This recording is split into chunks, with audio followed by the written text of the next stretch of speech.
Oke, assalamualaikum warahmatullahi wabarakatuh. Tentang rukhsah dalam beribadah. Apa sih yang dimaksud dengan rukhsah dalam beribadah? Tentunya rukhsah itu adalah sebuah keringanan atau kelonggaran secara bahasa ya. Secara bahasa Arabnya adalah rukhsah dalam bermakna keringanan dan kelonggaran. Sedangkan secara istilah ialah kemudahan atau keringanan yang diberikan oleh Allah kepada hambanya untuk menunaikan ibadah di saat kondisi-kondisi tertentu. Itu ya dimaksud dengan rukhsah secara ibadah maupun secara istilah. Nah, dalam rukhsah sendiri banyak sekali pelaksanaannya. Salah satunya adalah rukhsah secara azimah, yakni dan rukhsah mengukur azimah. Rukhsah sendiri ini mengandung kebaikan dalam hal seseorang boleh memilih rukhsah atau azimah.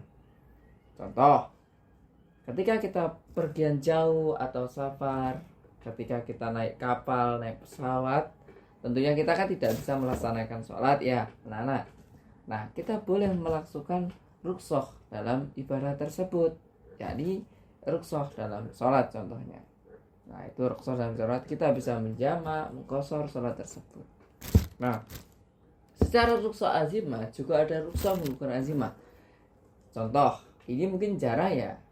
Ketika kita di hutan, misalkan kita hidup di hutan, tidak ada makanan, tidak ada apa-apa, maka kita boleh makan hewan-hewan yang ada di sekitar hutan tersebut.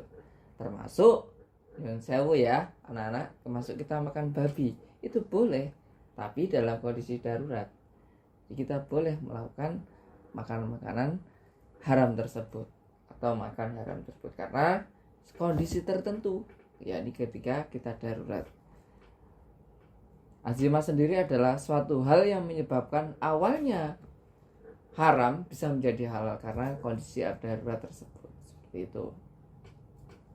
Nah, tadi sudah sedikit menjelaskan rukhsah, pelaksanaan. Selanjutnya adalah penyebabnya. Penyebabnya saya sudah singgung tadi, yakni ketika kita dalam kondisi darurat atau membuang hajat. Maka contoh, ketika kita puasa kita tidak bisa puasa sakit, nah itu kita boleh tidak berpuasa. Karena apa? Menyebabkan kondisinya sendiri. Takut ketika berpuasa akan malah semakin drop, semakin sakit. Nah seperti itu. Nah yang kedua ada secara halangan, uzur. Contoh yang tadi sholat kita pergi jauh atau tidak dalam keadaan di tempat yang selayaknya kita sholat. Nah seperti itu kita boleh melakukan sholat secara rukhsah tersebut. Nah, selain ada secara penyebabnya, tentu kita harus tahu tujuan rukhsah itu apa sih sebenarnya. Mungkin ada yang tahu anak-anak. Nah, rukhsah sendiri tujuannya adalah menghilangkan kesukaran dan kesulitan dalam beribadah. Atau yang kedua, tetap dapat menaikkan ibadah sehingga terbentuk ketaatan kita kepada Allah. Tentunya ibadah tersebut kan adalah wajib, terutama sholat ya. Nah, maka itu tidak boleh ditinggalkan, tapi kita mendapatkan rukhsahnya tadi. Nah, keringanan yang diberikan Allah tadi. Yang ketiga adalah terjaganya jiwa dan harta kita atas perlindungan Allah Subhanahu wa taala. Dan yang terakhir, memberikan pilihan dalam melaksanakan ibadah sesuai kondisi yang sedang dialami tadi.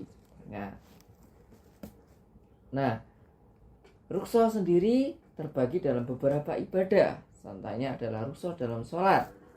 Tentu sholat itu ketika musafir, ketika sakit parah, kita mendapatkan rukhsah. Terus ada lagi rukhsah dalam puasa. Puasa itu ada musafir, ada lanjut usia, sakit parah yang tidak bisa disembuhkan, nifas atau haid. Ada rukhsah dalam puasa. Rukhsah dalam puasa sendiri tadi ya, ibu hamil menyusui, nah itu boleh tidak berpuasa. Atau orang yang mengandung, seperti itu.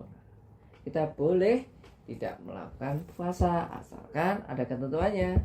Nah, ada yang kalau misalkan sakit parah atau lanjut usia, nah itu boleh kita tidak boleh berpuasa, tapi kita harus membayar fidyah.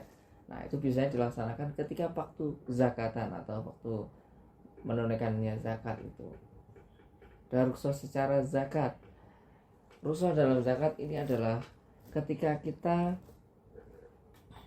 mengalami waktu bayar zakat tidak bisa, nah itu tidak apa-apa kita tidak zakat, tapi kita barukan merugikan orang lain, makanan pokok, penyerahan bayar bahan yang diwakilkan dan sebagainya. Biasanya ketika kita misalkan sudah sibuk atau tidak bisa membayarkan, maka kita berhak mewakilkan ke orang lain, misalkan zakat itu sampai pada yang berhak. Itu makanya ada amil zakat itu. Dan yang terakhir adalah rukhsah dalam ibadah haji. Nah, ibadah haji ini banyak sekali. Ada tawaf, ada sa'i, ada wukuf dan sebagainya. Contoh tawaf, ketika kita tidak bisa melakukan tawaf, maka kita boleh menggunakan kursi roda, tongkat dan sebagainya. Seperti itu ya. Nah, selain dari rukhsah tadi, puasa, sholat, zakat, ada hikmah yang diberikan dari rukhsah tersebut. Hikmah semuanya tadi apa? Yang pertama, memudahkan pelaksanaan ibadah.